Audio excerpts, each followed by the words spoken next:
Aujourd'hui dans cette vidéo, je vais vous apprendre à coder en Python. Ce tutoriel, il s'adresse aux débutants, donc on va essayer de travailler ensemble pas à pas sur Python. Et pas de panique, même si vous n'avez jamais codé de votre vie, vous êtes nul en informatique, nul en mathématiques, vous allez ici réussir à coder vos premiers programmes. Et avant qu'on attaque tout ça, j'ai deux choses à vous dire. Premièrement, vous avez raison d'apprendre à coder en Python. C'est aujourd'hui le langage de programmation qui est le plus utilisé.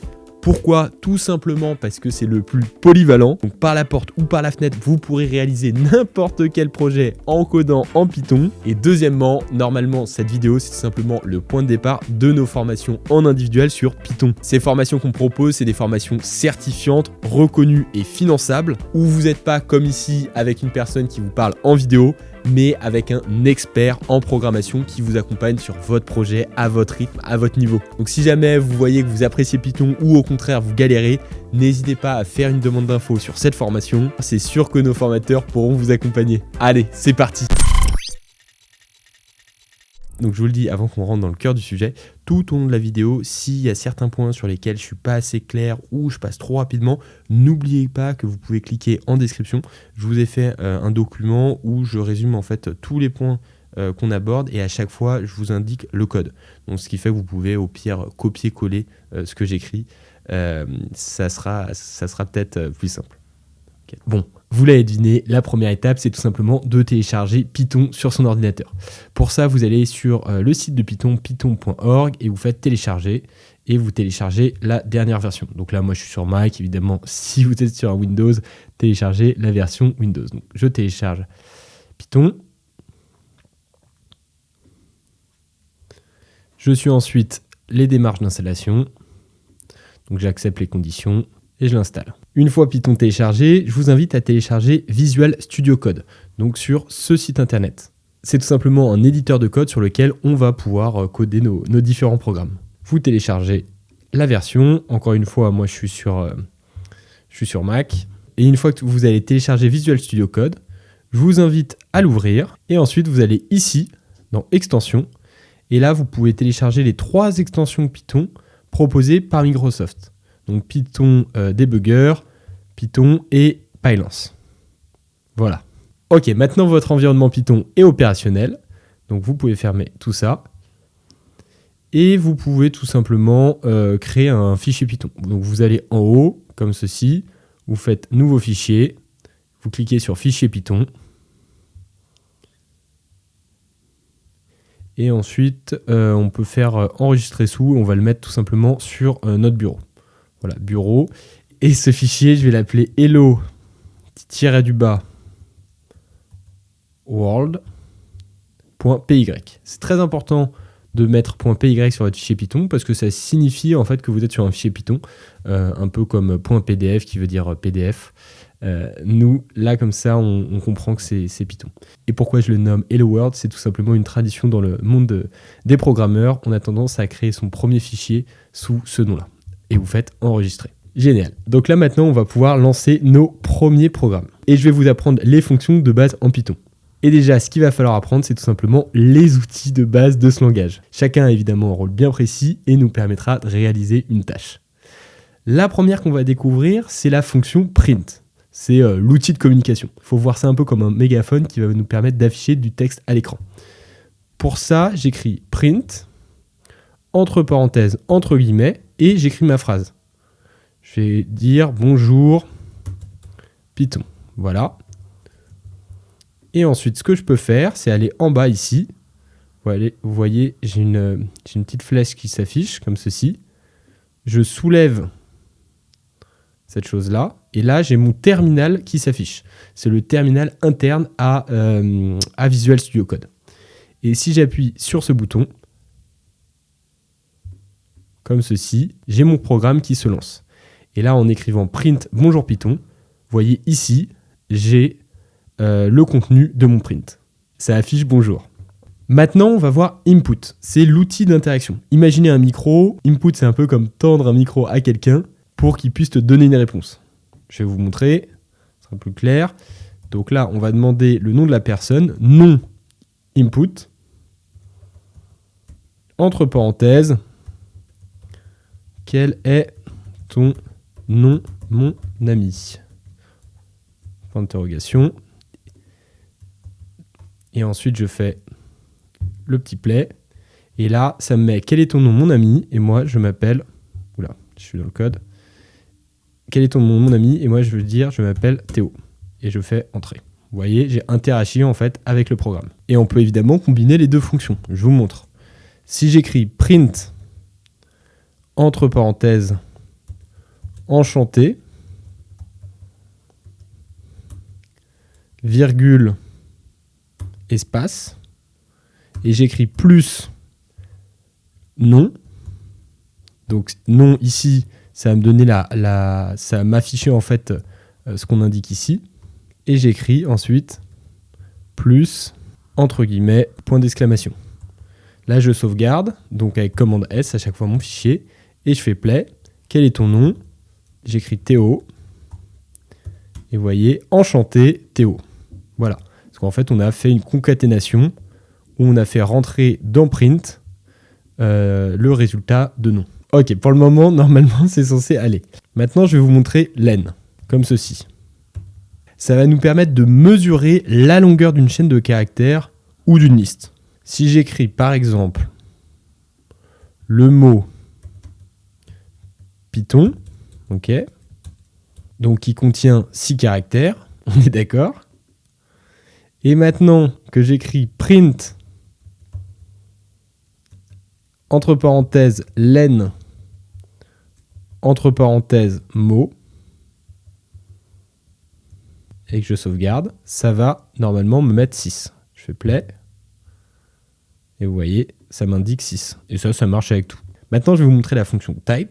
La fonction type, ça nous permet d'afficher le type de données qu'on manipule. Par exemple, si j'écris print 42, ok, 42, c'est un nombre entier. Donc, si j'écris type, entre parenthèses, 42, normalement, ça va m'afficher class int, pour dire classe entier. Intégrale, étant donné que Python, c'est en anglais.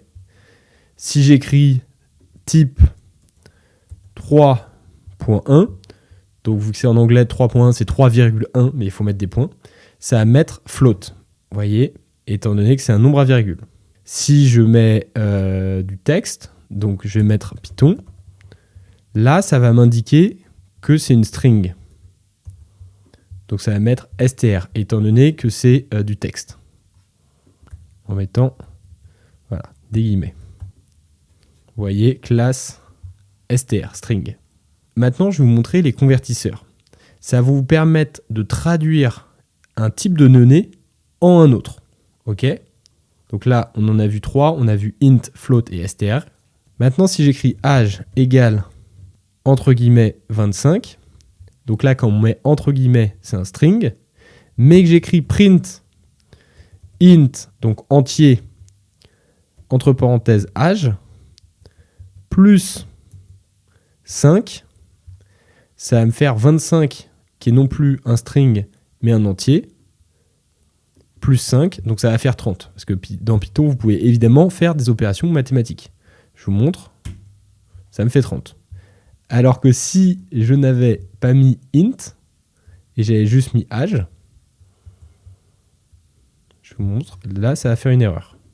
Vous voyez, âge plus 5, ça ne fonctionne pas. Et étant donné qu'on ne peut pas concaténer une string avec un entier, c'est pas possible.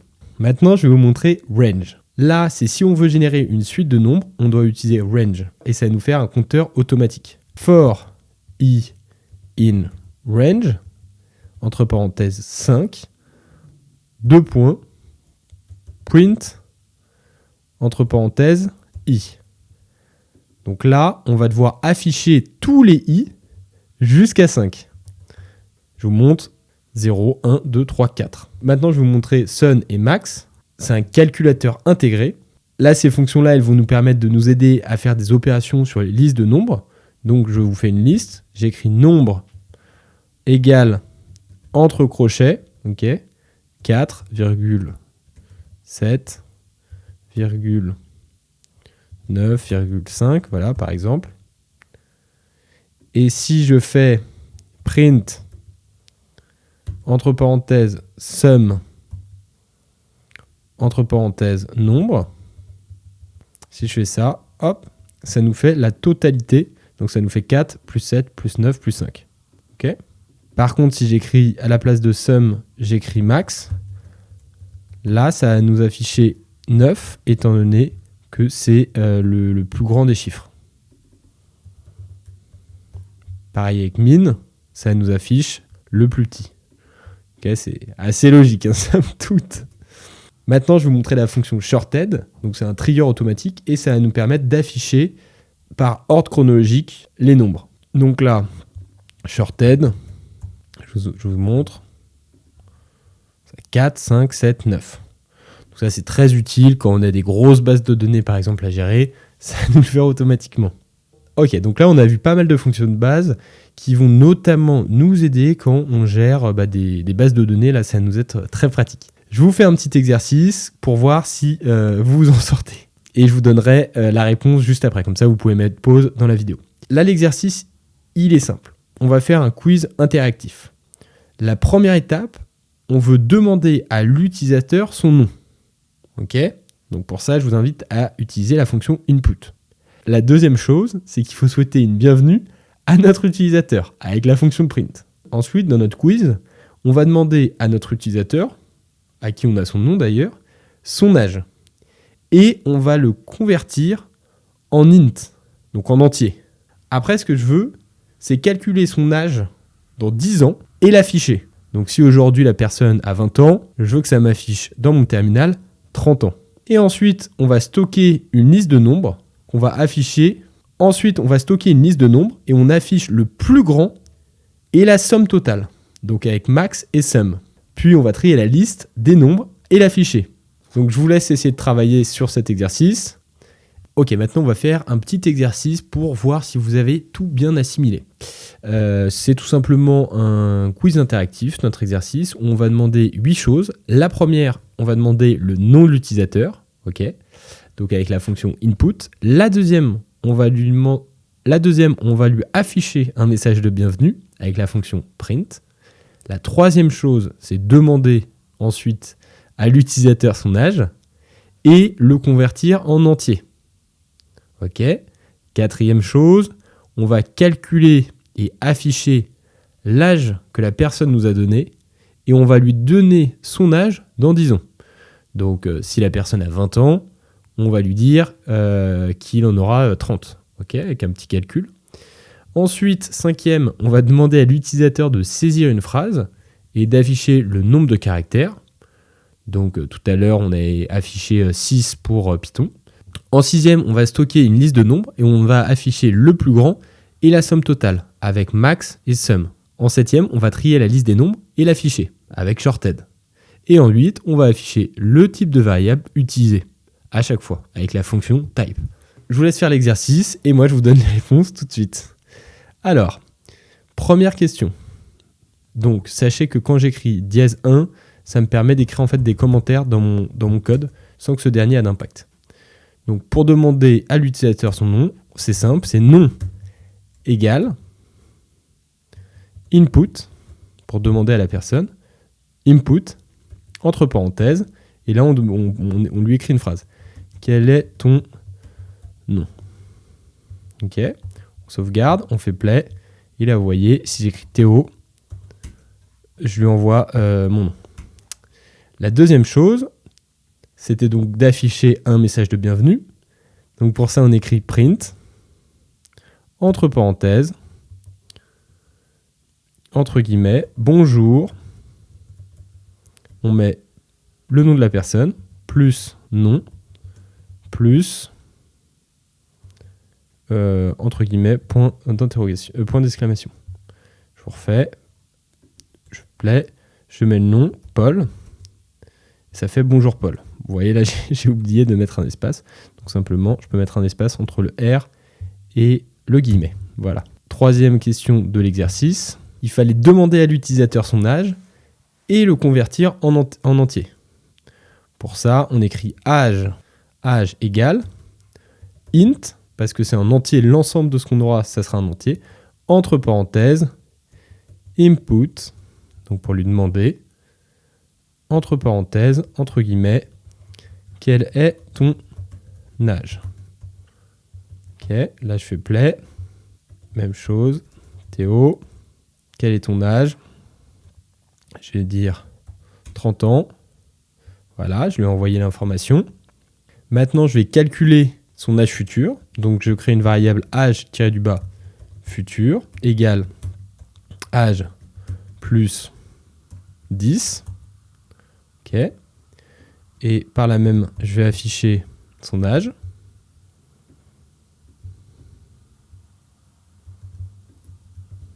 Voilà. Je fais play. Paul. Quel est ton âge? 30. J'ai pas mis correctement la variable.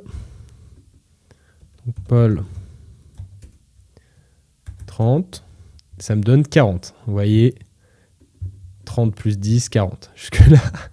Jusque-là, on est bon. La cinquième question, c'est demander une phrase et afficher le nombre de caractères. La cinquième question, c'est on va demander un mot ou une phrase à l'utilisateur et afficher ensuite dans notre texte la longueur de caractères. Donc pour ça, j'écris phrase égale input, entre parenthèses, écrit un truc. Point d'interrogation. Donc là, on va lui demander quelque chose. Et ensuite, on va afficher cette dernière, print, entre parenthèses, il y a 10 caractères par exemple, il y a plus, on va faire une concaténation. Donc pour ça, on va utiliser len pour compter le nombre de caractères dans phrase. Ok. Sauf que le truc, c'est qu'il va nous donner un entier. Et nous, ici dans print, on est dans une string. Donc on va devoir transformer ce contenu en entier. En string, excusez-moi. Et on fait plus, il y a deux lettres. Voilà. Vous allez voir, je fais play. Il écrit un truc, je vais écrire salut. Donc salut, c'est 5. Donc là, ça doit me mettre il y a 5 lettres. Et il y a 5 lettres. Bon, c'est pas très français ce que je dis. Là, maintenant, sans faute d'orthographe. Il y a... Salut. Voilà, il y a 5 lettres. Question numéro 6, il fallait stocker une liste de nombres et afficher le plus grand et la somme totale. Pour ça, la liste de nombres, on écrit nombre égale entre crochets 3, 4, 5, 6, 7. Et on écrit print sum, entre parenthèses nombre, pas le S, et pareil, print max, entre parenthèses, nombre. Et je fais play. Vous voyez, la totalité de tout ça, ça fait 25. Et le plus grand nombre, c'est 7. Question 7 maintenant, trier la liste des nombres et l'afficher avec shorted. Pour ça, on va créer une nouvelle liste, nombre 1 égale, entre crochets, et là, je vais mettre n'importe quoi. Voilà, des nombres au hasard. Et maintenant, j'écris print, entre parenthèses, shorted, entre parenthèses, nombre, tiré du bas 1. Et je fais play. Et là, ça a bien été mis dans l'ordre. Et maintenant, je veux afficher le type de variable utilisé. Print, ce sera toujours la même logique. Entre parenthèses, si je veux savoir nombre 1, quel type de variable c'est. Pour ça, j'écris print, type, entre parenthèses, nombre 1. Là, vous voyez, si je fais play, ça me dit que c'est une liste, classe liste. Si nombre 1, je mets salut, là, ça m'a affiché que c'est une string. Classe string, voilà. Si vous êtes arrivé jusque-là, vous pouvez être fier de vous, vous avez réussi la partie 1. Bravo. Je me permets de couper rapidement la vidéo ici, déjà pour vous dire bravo. Si vous êtes arrivé jusqu'à là, ça veut dire que vous êtes motivé, continuez comme ça. Et si vous appréciez cette vidéo, n'oubliez pas de commenter, partager, vous abonner. Ça nous permet de nous encourager, nous, dans notre travail. Et comme ça, ça nous montre que vous appréciez ce type de contenu et on refera des vidéos du même style. Allez, on reprend notre tutoriel. on va maintenant attaquer la partie 2. Et je pense qu'à ce moment-là, vous êtes déjà plus que 10% à regarder la vidéo. Donc vraiment, félicitations à vous de vous accrocher. Là, l'objectif de cette partie 2, c'est de comprendre et utiliser des concepts essentiels en Python pour structurer notre code. Et on va explorer ensemble 5 notions fondamentales. La première, ça va être les variables et les types de données. La deuxième, c'est tout ce qui est conditions, if, else. Je vous expliquerai. En 3, les boucles. Ça, c'est super important dans Python. Donc, c'est for et while. En 4, les listes et leurs opérations. Et en 5, je vais vous montrer les fonctions personnalisées. Donc, accrochez-vous, ça va être intense. Commençons donc par les variables et les types de données. Une variable, c'est donc un espace mémoire où on stocke des données. C'est ce qu'on faisait tout à l'heure. Quand j'écrivais nom égale, entre guillemets, Alice, par exemple, je vous montre comme ceci, ça, c'était une chaîne de caractères. On l'a vu, à chaque fois, je disais que c'est string. Parce qu'en Python, on parle évidemment en anglais. Moi qui suis nul en anglais, c'est pas très pratique. Âge 25, là, on est sur un nombre entier. Donc, on a vu tout à l'heure, c'est integer pour entier. Si je vous donne, je sais pas, une taille en centimètres, taille égale 1 mètre, je fais quoi moi? Je fais 1m87. Vu qu'on est en anglais, attention, ne mettez pas une virgule, mais mettez un point. Ça, c'est un nombre à virgule, c'est un float, un nombre flottant. Et ensuite, on a ce qu'on appelle les booléens, c'est soit vrai, soit faux. Donc là, c'est majeur, est-ce que la personne est majeure? On va écrire true, donc true, ça veut dire vrai.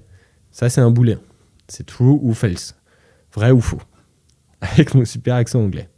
Là, c'est très bien, vous voyez qu'on a donné des jolis petits noms à nos variables, mais en réalité, on ne peut pas faire n'importe quoi quand on crée des variables, et normalement, il y a des règles à respecter. La première, on n'est pas censé commencer par un chiffre. Vous voyez, là, si je mets un âge, ça me met qu'il y a un problème. Vous pouvez consulter ici, dans Problème, les instructions doivent être séparées par des nouvelles lignes. Python ne la comprend pas. Par contre, on peut mettre âge 1, c'est possible. Là, ça n'engendre pas de problème. On ne peut pas non plus mettre d'espace quand on crée des variables. Là, je vais par exemple mettre âge Alice, ça ne fonctionne pas. Vous voyez ici, problème. Si on veut mettre un espace, c'est possible, mais il faut mettre un tiret du bas. Okay. De même, si j'écris âge Alice avec A majuscule, si je veux par la suite appeler cette variable et que je l'appelle en écrivant A Alice, comme ceci, pour Python, c'est une autre variable.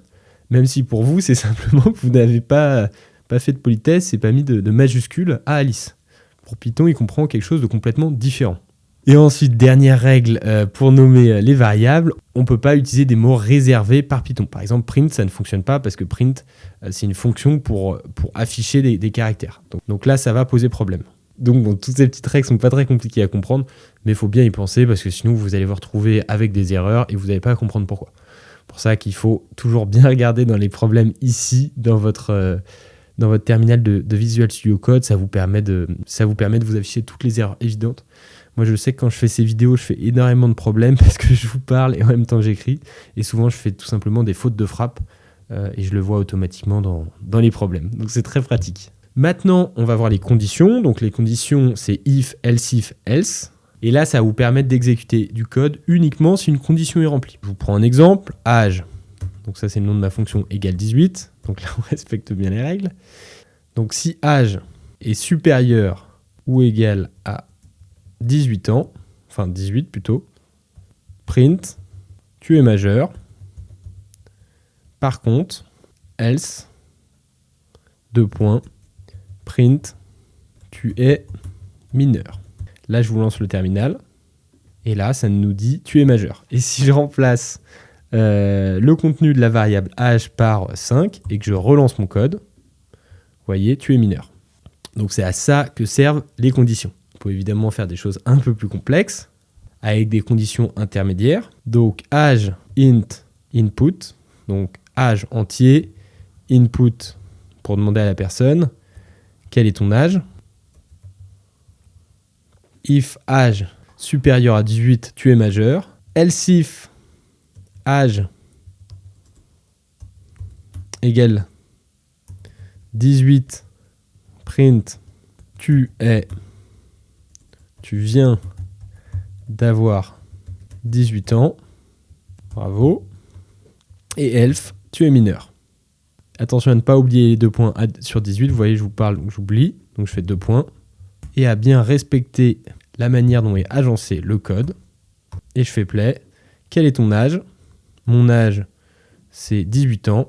Bravo, tu viens d'avoir 18 ans. Si je le relance, quel est ton âge? 5 ans. Tu es mineur. Je le relance. Quel est ton âge? 40 ans. Tu es majeur. Je vous montre donc tous les opérateurs de comparaison pour que vous puissiez les comprendre. Je pense que vous en avez compris certains. Égal, égal, ça signifie égal à. Si j'écris point d'exclamation égal, ça veut dire différent de. Si j'écris ceci, ça veut dire supérieur à. Ça, on l'a déjà fait, inférieur à. Si j'écris supérieur plus égal, ça veut dire supérieur ou égal à. Et l'inverse, c'est inférieur ou égal. Plutôt compréhensible. Finalement, c'est comme en mathématiques. J'imagine que c'est des notions qu'on doit apprendre en 4e, à mon avis, voire même plus jeune. Maintenant, je vais vous expliquer ce que c'est que les boucles. Donc, les boucles, c'est for et while. Les boucles, ça nous permet de répéter des actions sans nous casser la tête à écrire plusieurs fois la même chose. Par exemple, la boucle for, ça va exécuter un code un certain nombre de fois. On l'a fait tout à l'heure, dans la première partie, sans que je vous explique la raison. For i in range, entre parenthèses 5, 2 points, print, et là j'écris un mot, hello, et ça va nous afficher 5 fois le mot hello. Là je vous lance le code, 1, 2, 3, 4, 5 fois hello. Et là on ne s'est pas embêté à faire comme on aurait pu le faire avec print, par exemple print hello, print hello, print hello, print hello, print hello. Vous voyez, ça fait vite lourd, mais en tout cas ça fait la même chose, vous voyez. Maintenant, je vais vous montrer la boucle while. Ça va répéter une condition tant qu'elle est vraie. J'écris par exemple compteur égale 1. Et ensuite, while, donc tant que le compteur est inférieur à 5, 2 points, print compteur, ok? Donc là, tant que compteur il est encore égal à 1, j'affiche 1. Et pour éviter qu'on ait une boucle infinie, parce que sinon là, il va m'afficher en permanence des 1 jusqu'à faire crasher mon ordinateur, j'écris compteur plus égale 1. Donc là, à chaque fois que compteur s'affiche, ça rajoutera un 1. Et là, j'appuie sur play, ça m'affiche 1, 2, 3, 4, 5. Voilà. Et si vous voulez faire crasher votre ordi, vous retirez compteur plus égale 1 et ça vous affichera jusqu'à la fin des temps des 1 dans votre terminal. Ça, c'est le conseil. Faites toujours bien attention qu'une condition while puisse toujours devenir à un moment donné faux, sinon ça continuera en boucle sans jamais s'arrêter. Ok, maintenant on va voir donc les listes et leurs opérations. Une liste, ça permet en réalité de stocker plusieurs variables dans une seule variable. Donc on va créer ensemble des listes. Alors, on va créer une liste fruits. Manger 5 fruits et légumes par jour, c'est très important. Entre crochets, entre guillemets, pommes. Ensuite, virgule, entre guillemets, banane. C'est dit, entre guillemets, cerise. Et je vais pas tous me les faire, sinon ça va être long. Et maintenant, je fais print, entre parenthèses, fruits. Et là, vous allez voir la magie. En printant, ça va m'afficher toute ma liste. Voilà, banane, pomme, cerise, etc. Sauf qu'on n'a peut-être pas envie d'afficher en permanence toute la liste. Et on peut choisir d'afficher certaines parties de ma liste. Alors là, c'est un petit peu bizarre. Mais en fait, pomme, donc c'est le premier élément de ma liste. Ok.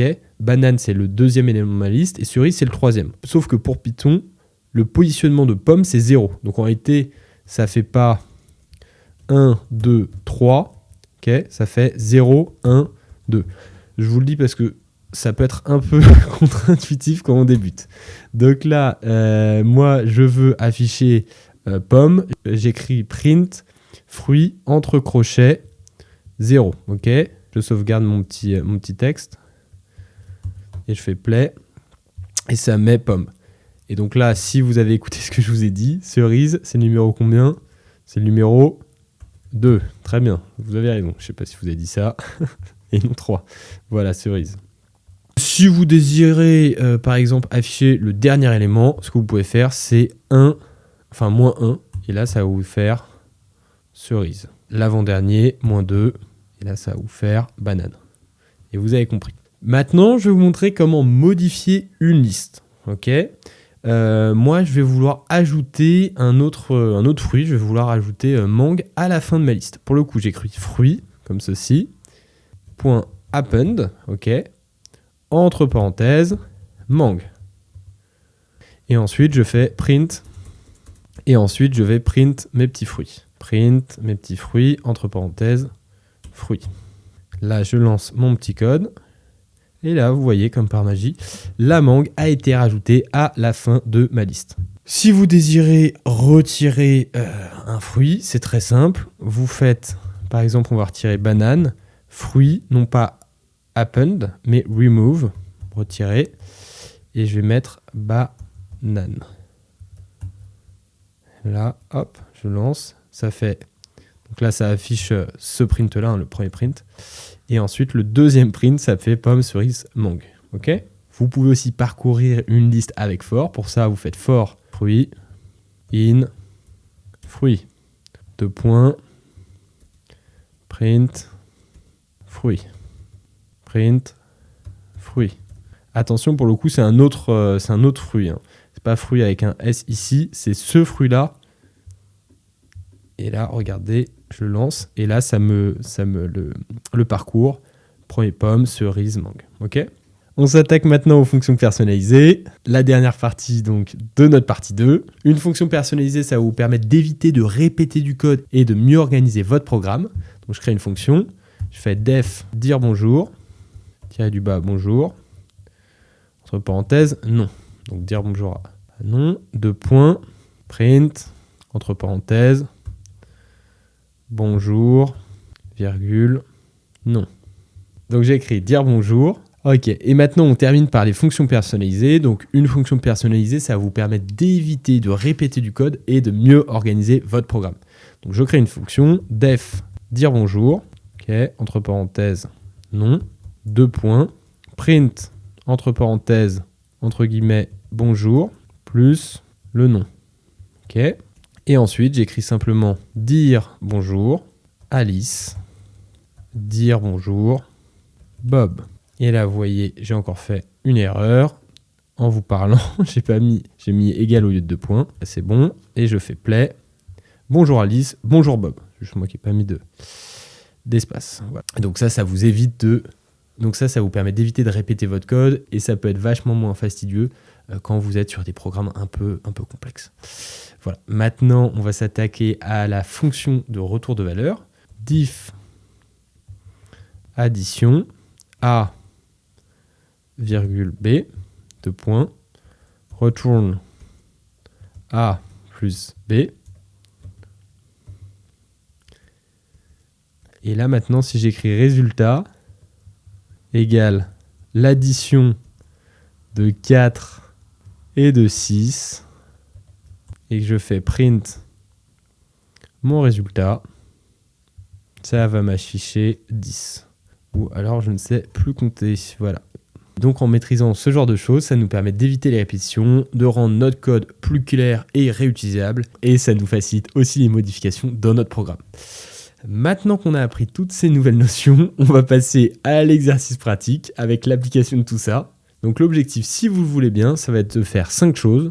On va, numéro 1, demander un nombre à l'utilisateur. Donc là, normalement, ça devrait le faire, vous devez connaître. Ensuite, on va vérifier si le nombre, il est pair ou il est impair. Et pour ça, on va utiliser if ou else. Donc ça, c'est pour la deuxième chose. Troisième chose, on affiche tous les nombres de 1 jusqu'à ce nombre. Donc avec for. Donc on va éviter de prendre un nombre très important. En quatrième, on va ajouter tous ces nombres dans une liste et l'afficher. Ok, maintenant qu'on a vu toutes ces notions, on va faire un petit exercice. Donc là, je vais vous demander 5 choses. La première chose, c'est demander un nombre à l'utilisateur. Donc ça, facile. Deuxième chose qu'il va falloir faire dans cet exercice, c'est vérifier si le nombre que l'utilisateur nous a donné est un nombre pair ou un nombre impair. Je vous invite à regarder du côté de if et else. Troisième chose à faire, afficher tous les nombres de 1 jusqu'au nombre que l'utilisateur nous a donné. Pour ça, je vous invite à regarder du côté de for. Quatrième mission, ajouter tous ces nombres dans une liste et l'afficher. Et en 5, on crée une fonction qui affiche bonjour un certain nombre de fois. C'est bon? Je vous laisse faire l'exercice, je vous laisse mettre pause. Et moi, je vous donne les réponses tout de suite.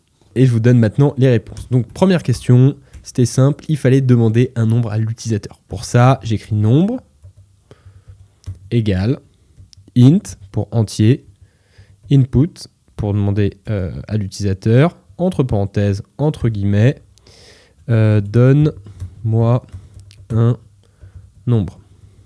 Voilà. Là, j'enregistre et je fais play. Donne-moi un nombre.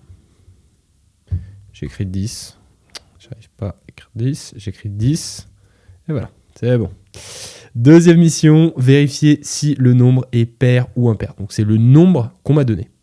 Donc, petit 2, le nombre qu'on m'a donné.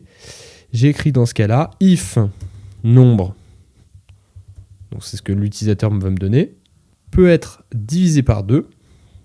Ok, donc dans ce cas, j'écris divisé comme ça, par 2, égale 0.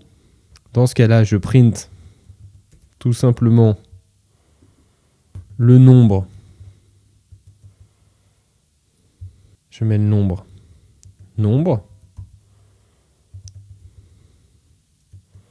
est pair.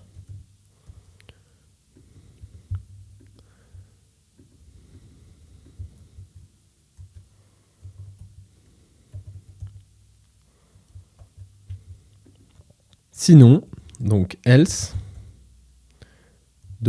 print, le nombre est impair. Ok, on va lancer notre code, on sauvegarde. Donc moi je vais mettre 10, entrée. Ah oui. C'est tout simplement que là, étant donné que le nombre c'est un entier et nous on est dans une string, donc là dans ce cas-là, on le met entre parenthèses et on le retransforme en string. str, et pareil là, str. Vraiment regardez bien les petits problèmes. Et là je fais play, donne-moi un nombre, 10, le nombre 10 est pair. Et si je mets 9, là c'est censé faire impair, je fais play, donne-moi un nombre, 9, le nombre 9 est impair. Ok, super, on a réussi haut la main. Troisième mission, c'était afficher tous les nombres de 1 jusqu'au nombre que l'utilisateur nous donne. Là j'écris print, entre parenthèses, entre guillemets, voici la liste de 1 à plus str nombre. Ok. Et ensuite, je mets la petite liste avec for in range, entre parenthèses, de 1 à nombre plus 1, 2 points, print i. Donc là, je vous explique cette ligne-là, donc for i in range 1 à nombre plus 1, ça veut dire parcourir de 1 à nombre, ok? Et là, je print tout ça. Donc je fais play. Donc notre nombre, on va mettre 5. Je fais entrer. Et là, 1, 2, 3, 4, 5. Et j'ai mis nombre plus 1, ça fait 5. Ok? Ensuite, quatrième, je vais devoir ajouter tous ces nombres dans une liste pour ensuite l'afficher. Donc dans ce cas-là, j'écris liste, nombre, S, ça sera notre petite liste, égale liste, entre parenthèses, range, 1, nombre, plus 1. Ok? 2 points.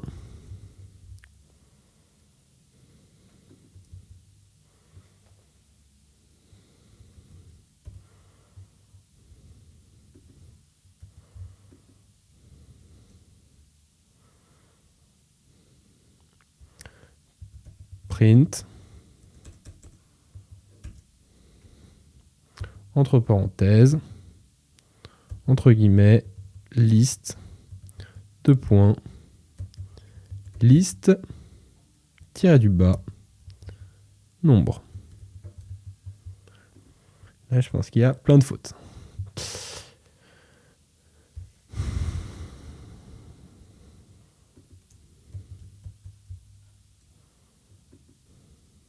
les petites erreurs corrigées. Et maintenant, je fais play. Donne-moi un nombre. Donc 10. Ensuite, ça me dit que 10 est pair. Ensuite, ça m'indique voici la liste de 1 à 10. Tadada, la liste. Enfin, je les affiche 1, 2, 3. Et ensuite, ma liste de 1 à 10. OK. Cinquième et dernière mission. 5. Créer une fonction qui affiche bonjour un certain nombre de fois. Donc là, on va dire que ça m'affiche ce certain nombre de fois, c'est l'utilisateur qui va le remplir, qui va le rentrer dans nombre, ok ? Comme ça, il décide s'il veut se faire, donc comme ça, il décide s'il veut se faire spammer. Donc diff dire bonjour entre parenthèses n fois bonjour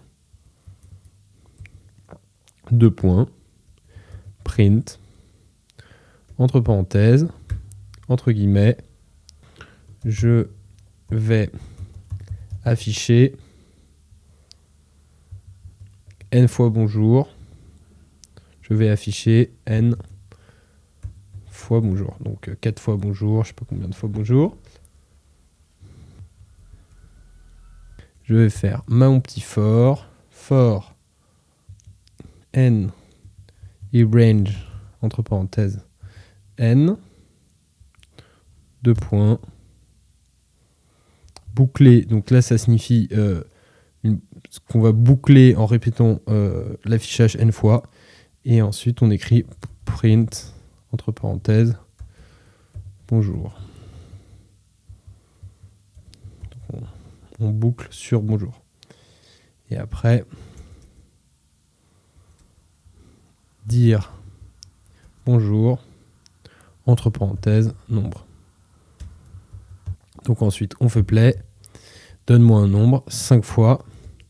Et donc là, nombre pair, voici la liste.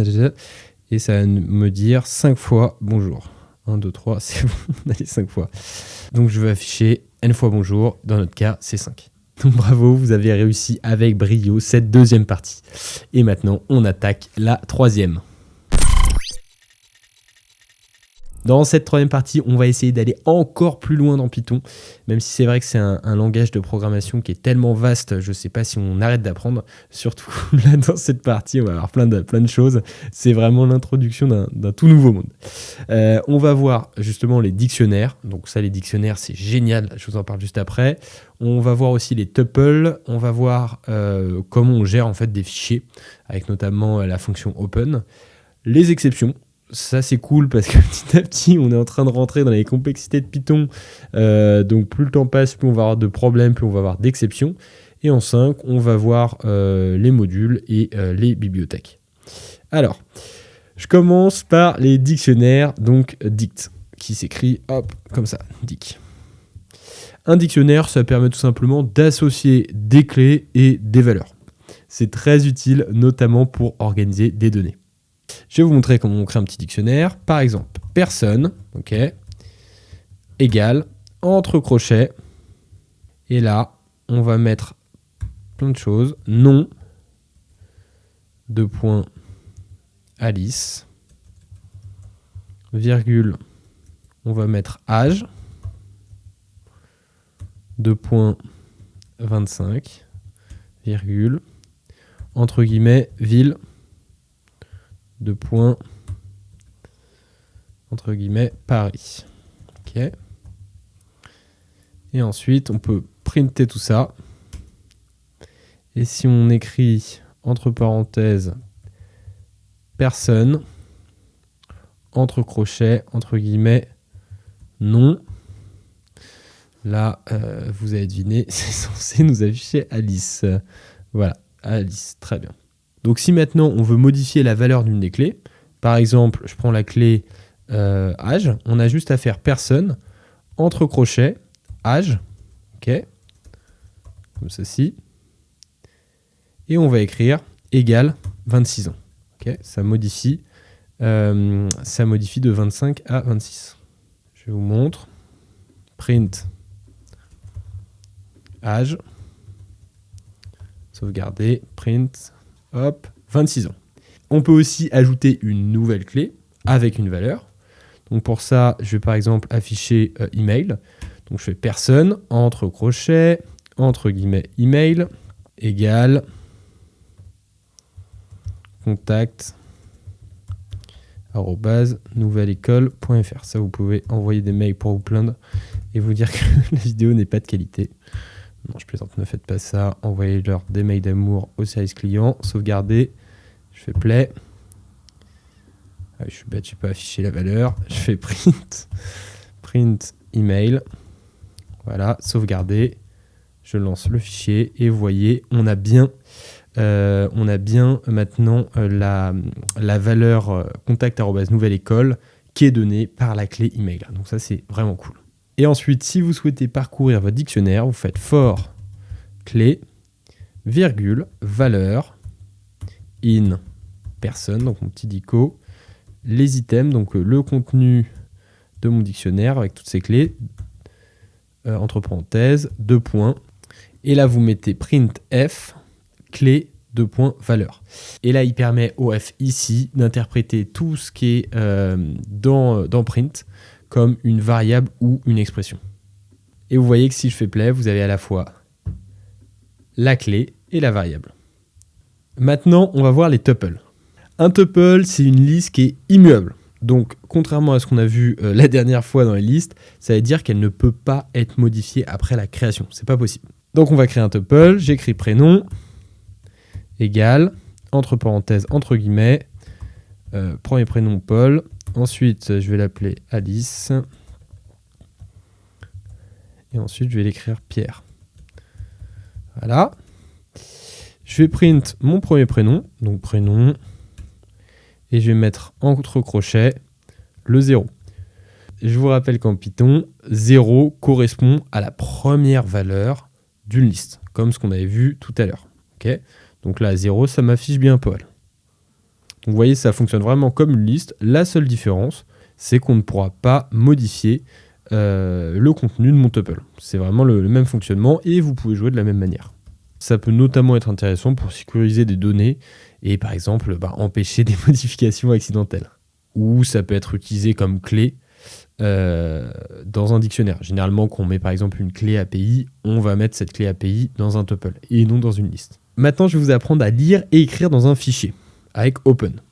Parce que oui, Python va vous permettre de lire, et d'écrire dans des fichiers texte. Donc des fichiers, par exemple, .txt. Donc écrire dans un fichier, ça nous est super utile. On a fait plein de vidéos, on utilise ce genre de fonction. On va faire with open, donc ouvrir. Ensuite, on met le nom du fichier.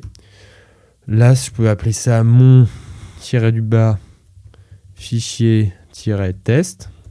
Si j'en ai déjà pas 15 avec ce nom. .txt, là c'est comme les .py. Là, nous, on est sur des .txt parce que c'est le type de mon fichier. Et ensuite, je fais virgule, entre guillemets, W. Ça signifie écrire. Fermer la parenthèse, as, fichier. C'est-à-dire qu'on va pouvoir écrire dans mon fichier txt. 2 points. Fichier.write, entre parenthèses, salut les mecs. Je viens d'écrire un truc. Voilà. Donc là, je vais lancer ça et vous allez voir qu'on va avoir un fichier qui va être créé. Attention néanmoins, si vous utilisez le W, ça va écraser tout le contenu existant pour écrire le contenu que vous mettez dans votre texte. Et là, je fais play et je vais aller sur... donc, je vais simplement avant déplacer mon fichier Hello World dans un dossier, comme ça, ce sera plus clair. Je vais faire ouvrir un dossier. Je fais nouveau dossier. Je vais appeler ça vidéo Python. Ok, vidéo... Je ne vais pas mettre d'accent, c'est un coup à faire une faute. Vidéo Python, créer. J'ouvre ce fichier. J'enregistre tout ça. Ok. Et mon document Hello World que j'avais mis sur mon bureau, je vais tout simplement le glisser dans mon fichier Python.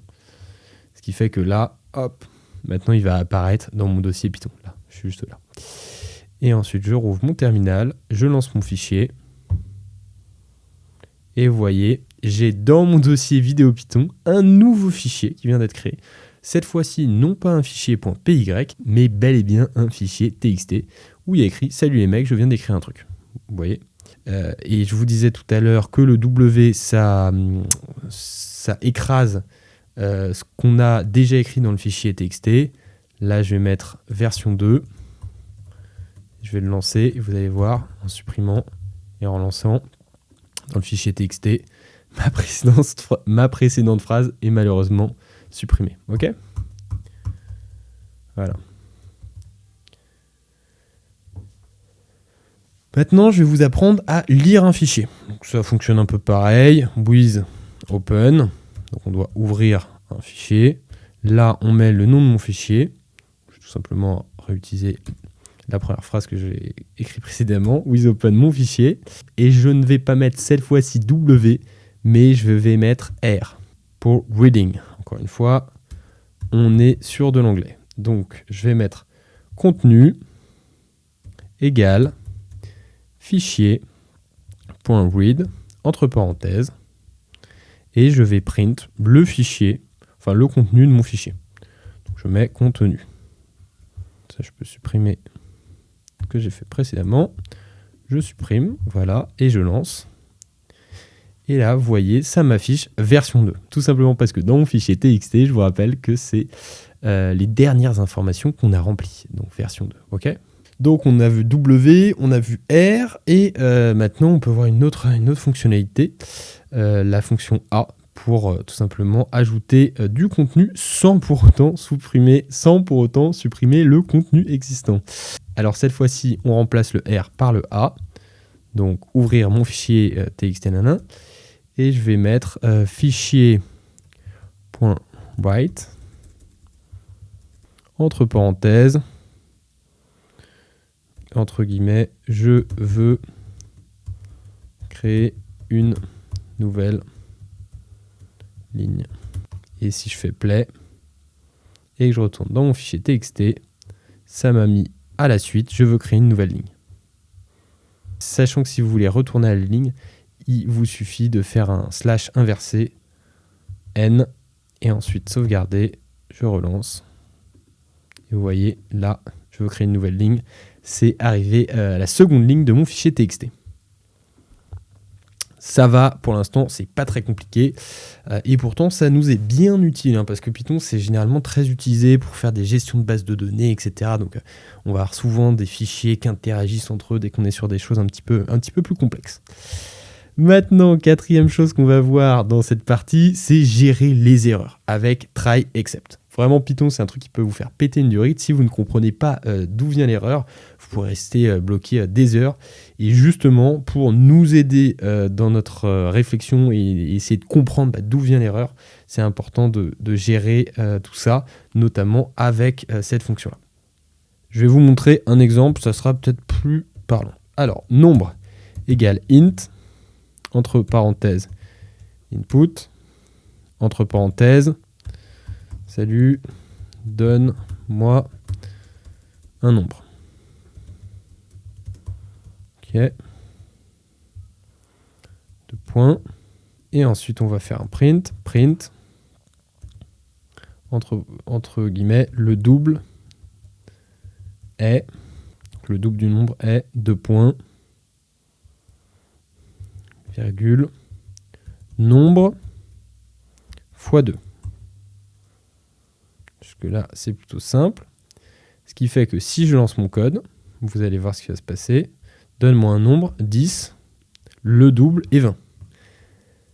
Jusque-là, ça va. Mais si je relance mon code et salut, donne-moi un chiffre, et je dis oui, bah là, j'ai un problème, étant donné que ça va me faire oui fois 2, ça n'a aucun sens. Et là, ça me dit tout simplement invalide. Donc, pour empêcher ce genre de souci, que ce soit un utilisateur, par exemple, malveillant, qui mette des fausses informations, ou tout simplement quelqu'un qui se rate, ce que je peux faire, c'est mettre un try, de point nombre int 1, donc laisser cette phrase-là, print le double du nombre est nombre fois 2.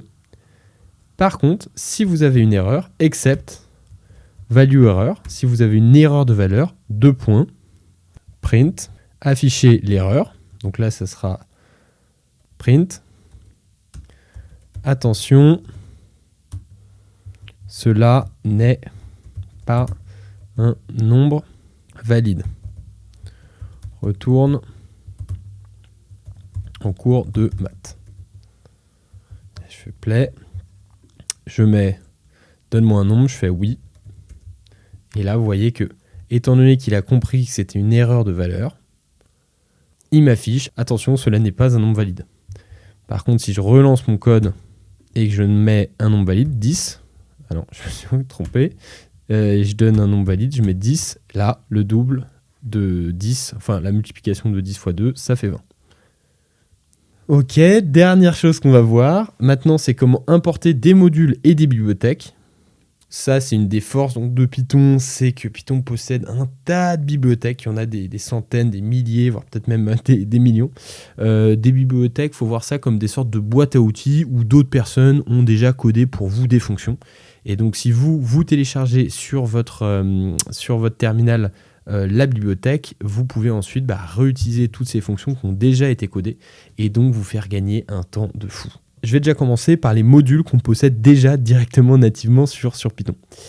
Si par exemple on a besoin d'importer un module qui s'appelle math, donc vous imaginez bien c'est pour faire des mathématiques, il faut que j'écrive import et ensuite le nom du module, donc import math. Donc ça, si je dis pas de bêtises, c'est un module qui est par défaut sur Python. Et comme ça, quand je fais print math.sqr7 entre parenthèses 16, là ça va m'afficher la racine de 16. Donc on tombe sur 4. Vous pouvez sortir votre calculette. On n'est pas obligé d'importer tout un module, on peut simplement importer une fonction. Donc là je vous montre, from random import rounding. Et là, ça a généré, ça nous permet de générer un nombre aléatoire. Et je fais print entre parenthèses roundit entre 1 à 10. Je fais play et ça me donne 5. Je leur fais play, ça me donne 1. Voilà, vous avez compris, à chaque fois ça me donne un nombre aléatoire. Donc ça c'est pour les modules et les fonctions qui sont nativement importées sur Python. Mais bon, c'est pas forcément très intéressant. Nous, ce qui nous intéresse surtout, c'est installer des modules supplémentaires. Vous pouvez aussi installer des modules complémentaires. Donc, c'est des bibliothèques qui ne sont pas présentes nativement sur Python. Et c'est vraiment ça, aujourd'hui, la force de Python. C'est qu'il y a des tas de bibliothèques qui vous permettent de faire des trucs de malade. Donc, pour ça, vous pouvez sortir de votre terminal parce que là, en fait, vous devez l'importer directement dans un premier temps sur votre ordinateur. Et vous devez aller sur le terminal directement de votre ordinateur. Donc, ça ressemble comme au terminal de Visual Studio Code. Et là, quand vous êtes à l'intérieur du terminal, vous pouvez faire Python 3, donc, parce qu'on est sur la version 3 de Python. Et ensuite, vous faites pip install. Et ensuite, vous installez le nom de la bibliothèque. Par exemple, vous pouvez installer cette bibliothèque, Wickrest, vous faites Entrée. Là, moi, le problème, c'est que j'ai déjà cette bibliothèque, donc j'ai rien à installer. Mais pour vous montrer que ça fonctionne, si je retourne dans mon code, c'est une bibliothèque qui me permet de faire des requêtes sur Internet, je vous montre. On va essayer de se connecter à Google. J'importe donc dans mon code, import request, donc c'est la bibliothèque que j'ai déjà dans mon code. Et ensuite, on fait response égale request.get entre parenthèses, entre guillemets, et là, on met l'URL qu'on veut.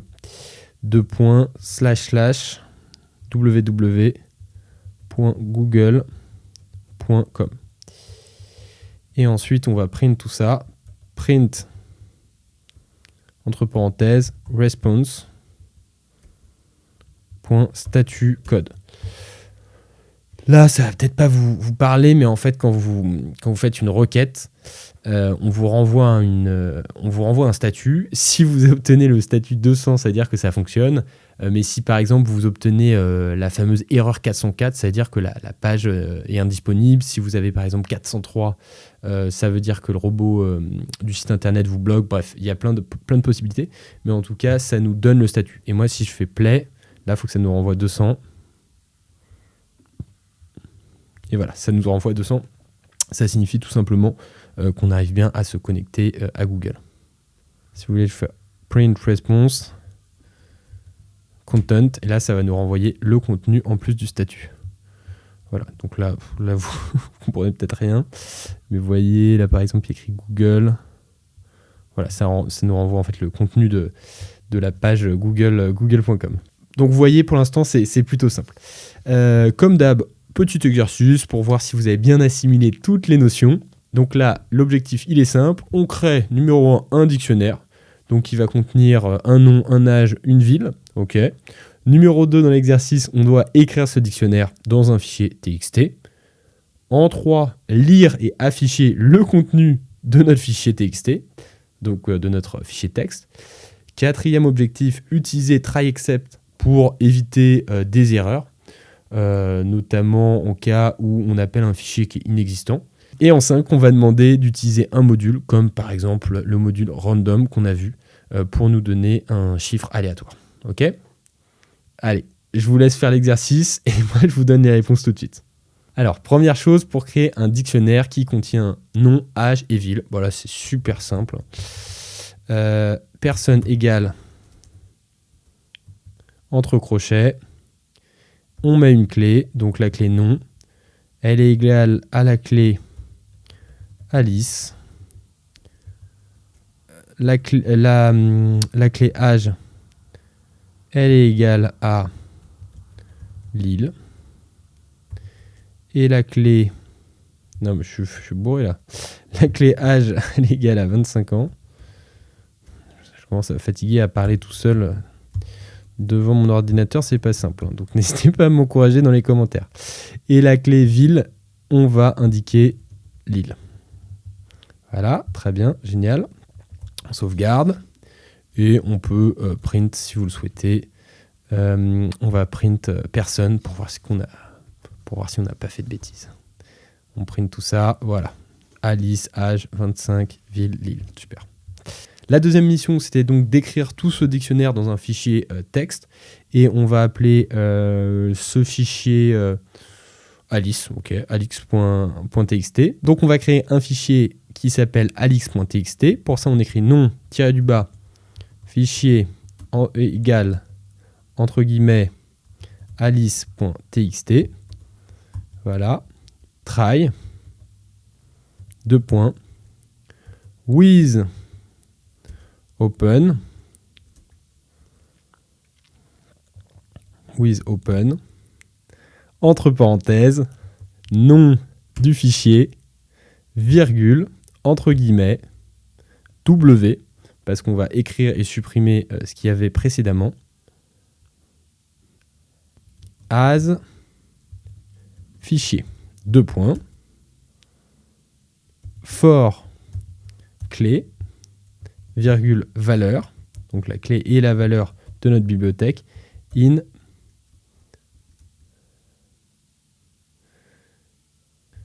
person.item. Tous les items, hop, parenthèse, parenthèse, 2 points.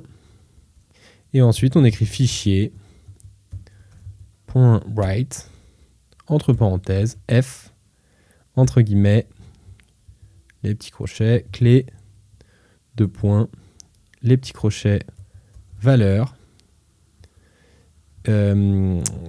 slash inversé pour sauter une ligne à chaque fois. Voilà.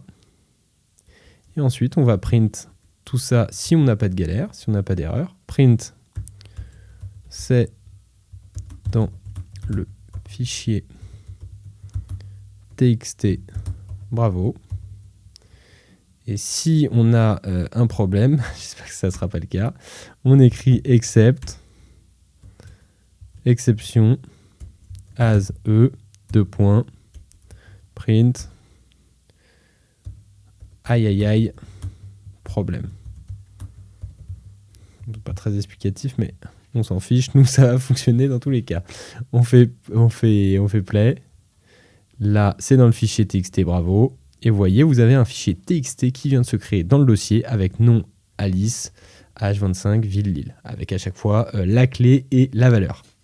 Maintenant, ce que je vais faire, c'est lire et afficher le contenu du fichier. Pour ça, j'utilise try. 2 points, donc ça c'est pour la question 3. With open, donc with open un fichier. comme tout à l'heure. Mais cette fois-ci, non pas avec un W, mais un R. On veut juste lire, reading. Et on va mettre contenu égale fichier .read. Parenthèse. Et on va faire ensuite print.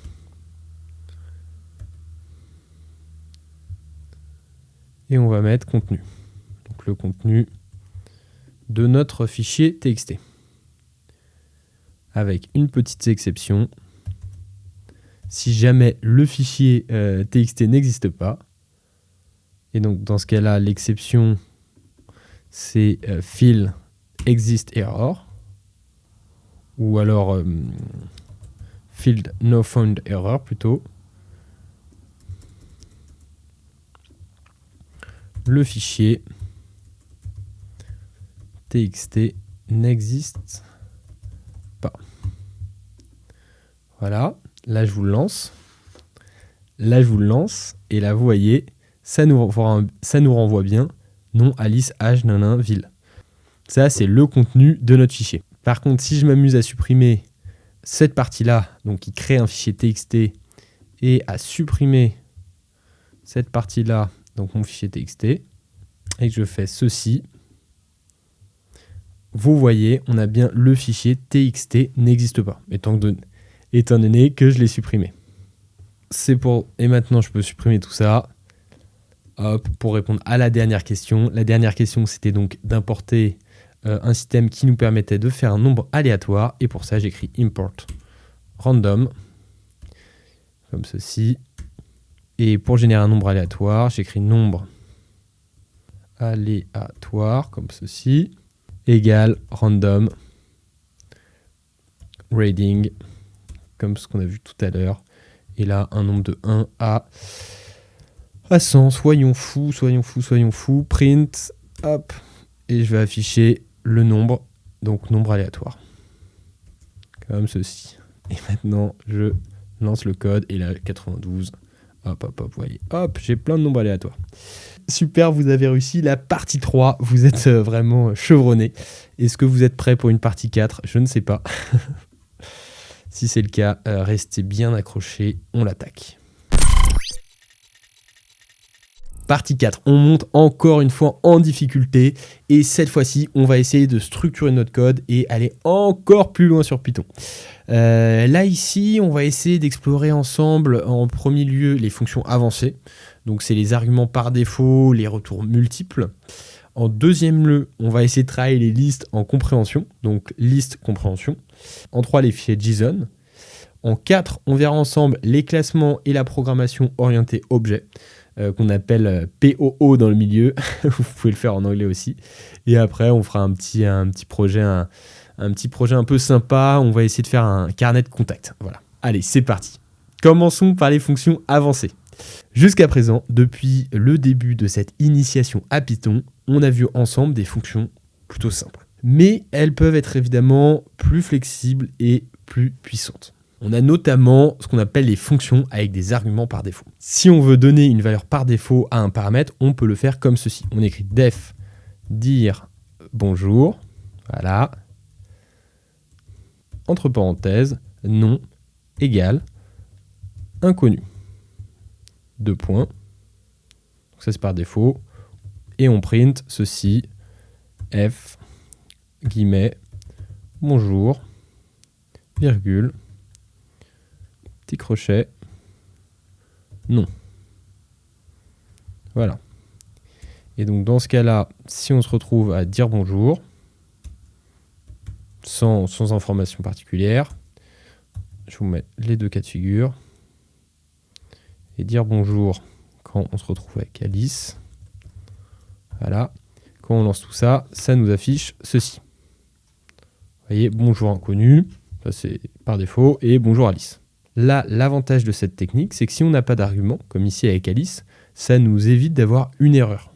On peut aussi nous retourner plusieurs valeurs. Une fonction peut nous retourner plusieurs résultats en une seule fois. Je vous montre. J'écris def opération, entre parenthèses A, virgule B, voilà, 2 points, somme égale A plus B, mais je veux aussi un produit, où là, cette fois-ci, mon produit sera une multiplication, égale A fois B, donc petite étoile. Hein. Je veux aussi, hop, voilà, et je veux que tu me retournes tout ça, la somme et le produit. Donc là, on récupère les deux valeurs retournées, S pour somme, et P, on va mettre produit, égale opération, sans notre petit s, et là, on va mettre entre parenthèses 4,5. Voilà, comme ceci. Ce qui fait que maintenant, si je print tout ça, et que je fais F entre crochets somme de points, enfin entre guillemets, 2 points entre crochets, comme ceci, et que là je mets S, et que je fais exactement la même logique pour produit, donc produit, 2 points, mes petits crochets, et que je mets cette fois-ci P, donc je sauvegarde tout ça et je fais play. Vous voyez, la somme, elle est 9, parce que 4 plus 5, ça fait 9. Par contre, 4 fois 5, ça fait 20. Là, cette technique, elle est intéressante parce qu'elle nous permet d'éviter d'appeler la fonction plusieurs fois et donc d'optimiser notre code. Deuxième point sur lequel on va travailler, c'est les listes en compréhension. Les listes en compréhension, ça permet de créer des listes en une seule ligne. Je vous montre comment créer une liste au carré. Par exemple, on a ça, on aura un nombre égal. Donc là, on fait une liste 1, 2, 3, 4, 5. Voilà. Et ensuite, carré. Et on écrit entre crochets pour une liste. Et on va faire x fois 2 for x in nombre. OK ? Et ce qui fait, quand je vais faire print carré, regardez ce qui va se passer. Ça va nous faire ceci. Donc là, 1 au carré, ça fait 1. 2 au carré, ça fait 4. 3 au carré, ça fait 9, etc. Vous avez compris. Mais, donc vous voyez, ça peut être quand même un peu fastidieux. Donc ce que vous pouvez faire, c'est faire ceci.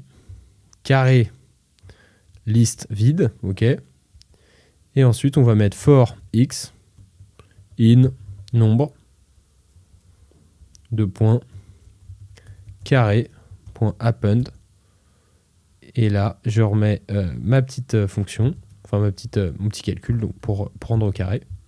Et si je fais print carré, play, ça me donne exactement le même résultat avec quelque chose qui est un peu plus court. C'est plus court et donc plus rapide que des boucles classiques en for. On peut aussi se dire qu'on peut filtrer une liste en ne gardant par exemple que les nombres pairs. Donc là, ma liste, je vais aller jusqu'à 6, voilà, hop, comme ça on aura un peu plus d'infos. Et moi, je vais faire une variable qui s'appelle pair égale entre crochets, donc pour une liste, x for x in nombre, if x peut être divisé par 2 et qui donne un résultat à 0. Ce qui fait que si je fais print entre parenthèses pair, là, si j'ai pas fait de bêtises, ça va m'afficher 2, 4, 6. Voilà, c'est ça, génial. Parce que ça m'affiche que les résultats qui, à la fin, peuvent obtenir 0. Là, c'est intéressant, notamment pour filtrer rapidement une liste sans écrire une boucle for et if séparément, qui peut vite être un peu lourde. Ok. Maintenant, je vais vous montrer comment manipuler des fichiers JSON. C'est un format qui est assez utilisé pour stocker et échanger des données. Je pense que vous en avez peut-être déjà vu passer sur votre ordinateur. Donc, pour écrire un dictionnaire dans un fichier JSON, on fait import JSON et on écrit un petit dictionnaire, personne, crochet, et on va faire comme d'hab, hop, nom, 2 points, Alice, commencer à connaître. C'est toujours les mêmes qui reviennent. Alice qui a 25 ans. Ville. De point Paris. Petite Alice qui habite à Paris. C'est supprimé. Enfin, sauvegarder. Et on fait with open. Entre parenthèses. Personne. Point JSON. Donc là, c'est un type de fichier. Encore une fois, c'est comme TXT, Python, blablabla. Guillemets W as fichier. Deux points. Et on écrit maintenant JSON.dump entre parenthèses personne, virgule fichier, virgule ident 4. Et maintenant, on print tout ça. Print le fichier est OP. Sauvegarde. On regarde les problèmes. Qu'est-ce que j'ai fait encore? J'ai tout simplement oublié les virgules. Voilà. Très bien. Et maintenant, je peux lancer mon code. Et voilà, là on a bien un fichier qui vient d'être créé et on retrouve à l'intérieur toutes les clés et les variables de mon code. L'intérêt de ce type de fichier par rapport à, je sais pas, du fichier par exemple TXT, c'est qu'il va vous permettre de stocker des données sous une forme qui est plus structurée et qui est plus facilement lisible par d'autres programmes. C'est vrai que normalement on n'utilise pas trop du fichier TXT qui est tout simplement le fichier TXT qui est pour du texte. Donc là maintenant pour le lire, c'est comme pour du TXT. With open, là cette fois-ci on met pas W mais encore une fois R, et là on peut mettre data égale JSON.load, chargement du fichier, et voilà. Et si vous le souhaitez, on peut print le contenu de tout ça, donc data entre crochets, non. Donc on va simplement afficher la data non. Et là, c'est censé nous sortir Alice. Vous voyez, Alice, étant donné qu'elle a retrouvé la clé non dans le fichier JSON. Je pense que vous commencez à comprendre, il y a vraiment des structures qui se répètent sur Python. Après, évidemment, c'est une question d'apprentissage, il faut faire des projets, etc.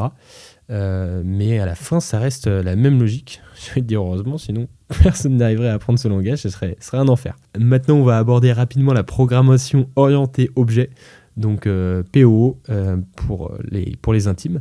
Et là, c'est une programmation qui permet en fait de structurer un programme en créant des objets qui vont représenter des concepts réels. Je vais vous montrer, ça sera peut-être plus clair que mon explication. Je vais écrire une classe et cette classe-là, je vais l'appeler personne, ok? Un peu comme quand on avait classe, int, etc. Je vais écrire ensuite def, tiré du bas, hop, init, tiré du bas, entre parenthèses, self, virgule, non, virgule, ange, ok? Enfin, âge. Et ensuite, j'écris elf, comme ça, non égale non. Ok. Et même chose pour l'âge. Comme ceci. Là, je vous explique ce que je suis en train de faire. Avec init, ça signifie initialiser. Donc, on va initialiser un objet avec à l'intérieur un nom et un âge. Et ensuite, avec self nom égale non, et même chose pour self âge, on va créer des variables propres à chaque objet. Et maintenant, on écrit def ce-du-bas présenter, entre parenthèses, self, deux points, print, entre parenthèses, f, entre guillemets, je m'appelle. Là maintenant, crochet, on va mettre self nom. Self.nom pour être précis. Et on peut mettre et j'ai self .age et on va mettre en. Ok. Maintenant, on peut créer nos deux objets. Donc, on aura l'objet personne 1 qu'on va appeler personne. Donc ça va être notre chère Alice, virgule 25. Donc ça, c'est notre premier objet. Et on peut, si on le souhaite, créer un deuxième objet qu'on va appeler personne. Et celui-là, on va l'appeler Bob. C'est le bon Bobby. Virgule. Et Bob, il est pas tout jeune. 67 ans. Ok. Donc personne 1, personne 2. Et après, maintenant, on va appeler la méthode. Et pour ça, c'est très simple. Ce qu'il faut faire, c'est prendre personne 1 et personne 2. Et on va faire point se présenter. Comme ceci. Et pareil pour personne 2. Vous voyez, c'est quand même plus rapide que tout se taper. Et là, maintenant, quand on fait play, j'ai oublié de les appeler correctement. Voilà, là quand on fait play, c'est bon, ça s'affiche. Donc voilà, vous voyez, grâce à la programmation orientée objet, ça nous permet d'afficher les résultats plus rapidement. Donc vous voyez, grâce à la programmation orientée objet, ça facilite la réutilisation du code, ça structure mieux le programme et ça rend notre code généralement plus clair et plus évolutif. Ok, on va terminer cette partie 4, donc comme toujours, par un petit exercice. Et cette fois-ci, on va faire un mini-projet. Le but, ça va être tout simplement de créer un carnet de contacts. Le programme, il doit faire 4 choses. La première chose, il faut être en capacité d'ajouter des contacts. Donc, j'entends par là un nom, un téléphone, un email. La deuxième chose qu'il va falloir faire, c'est pouvoir afficher cette liste de contacts. En 3, rechercher un contact par son nom avec le programme. Et quatrième mission, pouvoir sauvegarder automatiquement des contacts dans un fichier JSON. Ok ? Allez, je vous souhaite bonne chance pour ce projet et moi je vous donne le résultat dès maintenant. Alors, la première chose qu'il fallait faire, c'était déjà import JSON. Ok ? Donc là, ça va importer le module JSON pour sauvegarder les contacts dans un fichier. Ensuite, deuxième étape, il fallait définir. Ensuite, deuxième étape, on va définir le fichier JSON qui va stocker ces contacts. Nous, on va l'appeler fichier contact égale entre guillemets contact.json. Super. Maintenant, on va écrire la fonction qui va charger les contacts depuis le fichier JSON. Donc pour ça, on écrit def charger contact, entre parenthèses, 2 points. Et ensuite, on écrit try pour ouvrir le fichier en mode lecture. Non. Et ensuite, on va écrire try. Et là, on va ouvrir le fichier en mode lecture. Avec, je vous le rappelle, R et charger contact. Donc pour ça, on fait with open, entre parenthèses, le nom de notre fichier, donc fichier contact, virgule, entre guillemets, R. As fichier, 2 points, return, JSON, load, entre parenthèses, fichier. Là, cette ligne-là, elle nous permet tout simplement de convertir le JSON en liste Python. Et ensuite, on écrit except file not found. Donc, 2 points. Si le fichier n'existe pas encore, on retourne dans ce cas-là une liste vide avec return comme ceci. Ok. Maintenant, on va créer la fonction pour sauvegarder les contacts dans un fichier JSON. Pour ça, on écrit def sauvegarder contact, entre parenthèses contact, 2 points, with open, entre parenthèses, fichier contact, c'est toujours le même fichier, virgule, entre guillemets, W, pour signifier écrire, et pour signifier write, as a fichier, et ensuite on écrit JSON.dump, entre parenthèses, contact, fichier, virgule, indent 4. Là, ça permet donc de sauvegarder la liste sous forme JSON. Maintenant, on va faire la fonction pour ajouter un contact. Pour ça, on écrit toujours def ajouter contact, entre parenthèses, 2 points, et on va demander à l'utilisateur de saisir les informations du contact. Donc pour ça, on va lui demander un nom. Donc nom égale input, pour lui demander nom, 2 points, voilà. On va aussi lui demander son téléphone. Hop, input, entre parenthèses, téléphone, 2 points, là. Et on va aussi lui demander son email, avec toujours la même logique, input, entre parenthèses, entre guillemets, email. 2 points. Et voilà. Maintenant, on va charger les contacts existants dans le fichier avec contact égale charger contact entre parenthèses. Et on va ajouter le nouveau contact sous forme de dictionnaire. Je vous rappelle, on fait contact.append entre parenthèses, les petits crochets, entre guillemets, le nom, 2 points, nom, virgule, c'est le tour du téléphone, téléphone, 2 points, téléphone, et même chose pour l'email. Donc email, 2 points, email. On vérifie que toutes les parenthèses soient correctement fermées. Et maintenant, on sauvegarde la liste. Et maintenant, on sauvegarde la liste mise à jour dans notre fichier JSON. Et pour ça, on écrit sauvegarder contact, entre parenthèses, contact. Et maintenant, si vous le souhaitez, on peut même faire un petit print en disant les contacts, ou plutôt le contact, ajouter un par un, le contact est ajouté.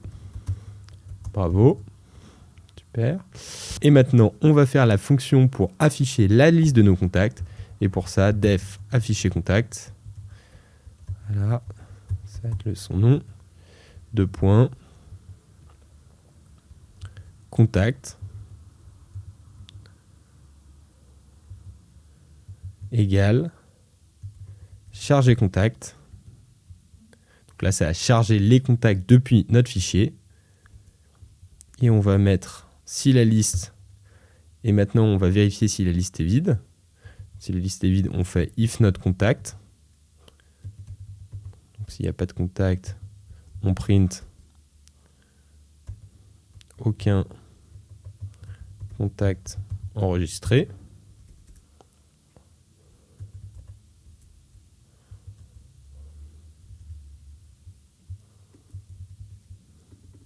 Aucun contact enregistré. Et là, dans ce cas-là, return. Donc on sort de la fonction avec return. Par contre, s'il y a des contacts, là, dans ce cas-là, on fait print entre parenthèses, entre guillemets, liste des contacts, 2 points. Et on peut maintenant parcourir chaque contact et l'afficher. For contact, in contact, KS, 2 points. Et là, c'est relou, vu qu'il faut tout afficher.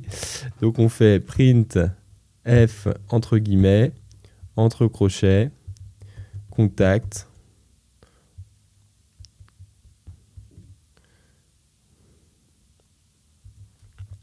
le nom.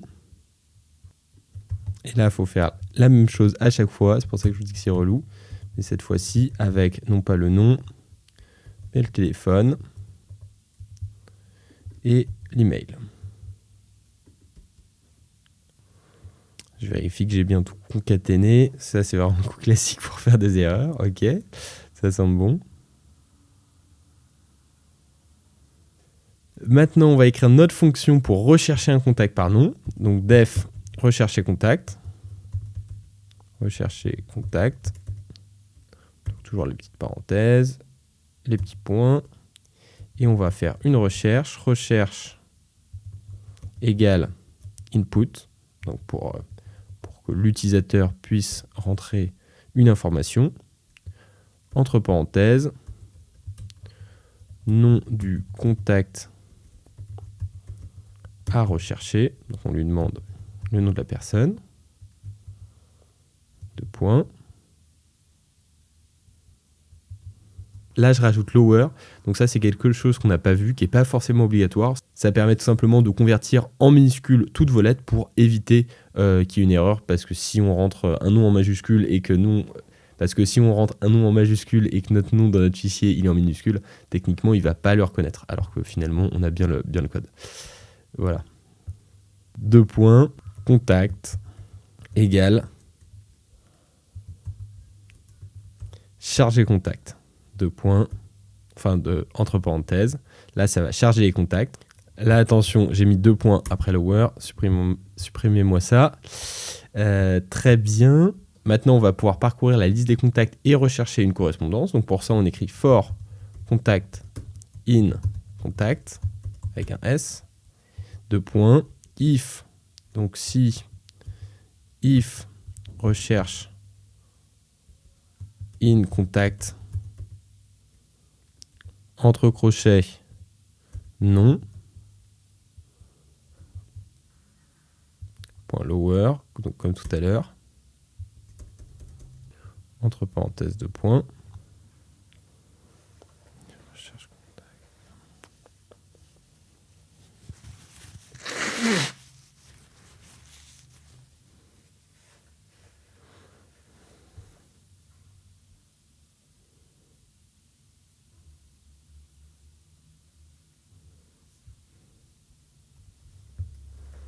Deux points, print,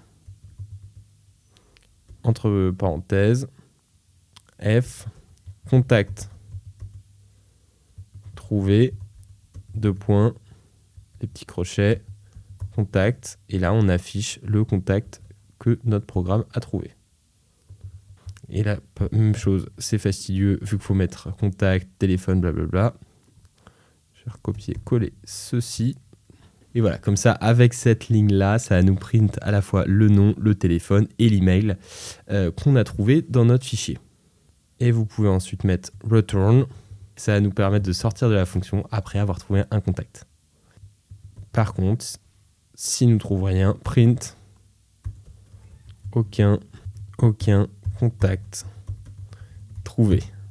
Génial, là on va pouvoir s'attaquer à la dernière fonction. C'est la fonction qui va nous permettre d'afficher le menu et de gérer les choix de l'utilisateur. Donc comme d'habitude, def menu entre parenthèses 2 points, while true 2 points, et j'espère qu'on n'entend pas le vieux chien là. Print carnet de contact.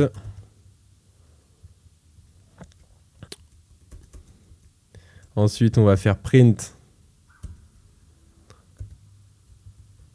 1, ajouter un contact. Print 2 pour afficher contact. Le print 3,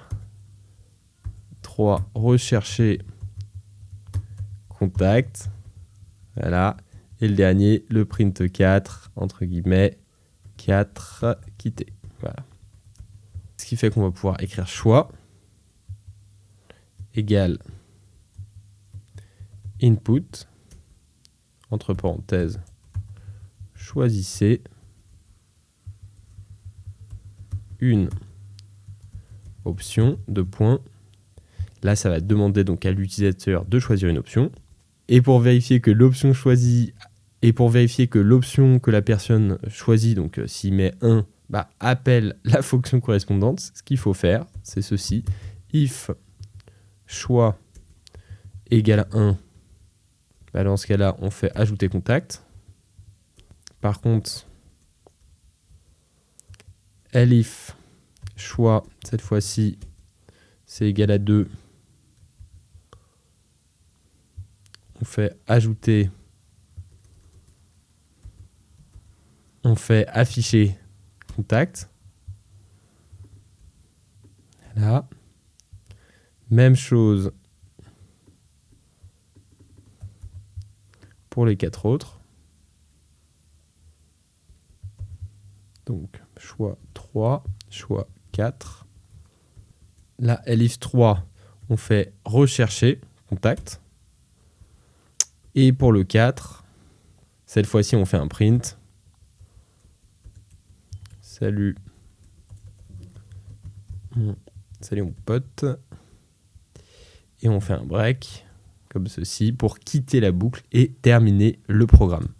Avec un else, deux points, print,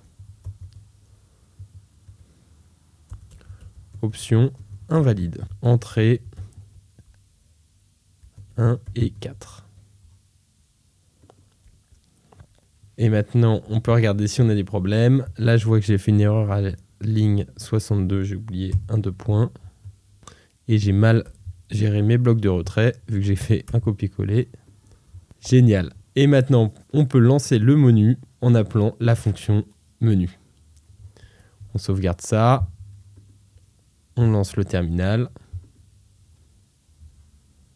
On écrit menu 2 points. Et maintenant, pour lancer le programme, il nous suffit d'appeler la fonction menu en écrivant menu. Entre parenthèses. On sauvegarde le tout. Je lance mon petit programme. Et là, vous voyez, option invalide entre 1 et 4, chercher un contact. Donc, choisissez une option. Moi, je vais ajouter un contact, vu que j'en ai pas. Je vais mettre Paul, téléphone 06 30 16 63 44, email paul@nouvelle-école.fr. Je fais entrer. Voilà, le contact a été ajouté avec Bravo. Et maintenant, je vais rechercher un contact avec la... Enfin, je vais déjà faire la fonction 2. J'écris 2. Ça nous affiche tous les contacts qu'on a dans cette liste. Pour l'instant, j'ai que Paul. Et si j'écris 3, rechercher un contact, je vais chercher notre bon Paul. Donc, je vais mettre Paul en majuscule pour voir si notre petit outil qui transforme tout en minuscule fonctionne. Je fais entrer. Le contact a été trouvé. Bon, génial. Je fais pareil avec Alice. Choisissez une option. Ajouter Alice, téléphone, talala, et email alice@nouvelleécole.fr. Le contact a été ajouté et j'affiche tous les contacts. Voilà, ça fonctionne. Et si je clique sur 4, salut mon pote, voilà, le programme se coupe. Donc on a réussi à créer notre premier petit programme un peu sympa. J'espère que c'était pas trop compliqué. J'espère que c'était pas trop compliqué pour vous. Si certaines notions abordées ici n'étaient pas claires, je vous invite à revoir l'épisode et à bien cliquer sur le lien en description. Vous avez de toute façon le code qui est à disposition où vous pouvez vous entraîner. J'espère que cette vidéo vous a plu et que vous avez appris plein de choses. En tout cas, vous pouvez être fiers de l'avoir terminée. Et maintenant, si vous voulez aller plus loin dans votre maîtrise de Python, je vous invite à découvrir notre formation reconnue, finançable et certifiante avec un expert en individuel. Votre formateur, il pourra vous accompagner dans vos projets, à votre niveau et à votre rythme. Vous verrez, vous allez adorer. On est noté d'ailleurs 5 étoiles par nos anciens élèves sur Google. Je vous dis à très vite en espérant pouvoir discuter avec vous.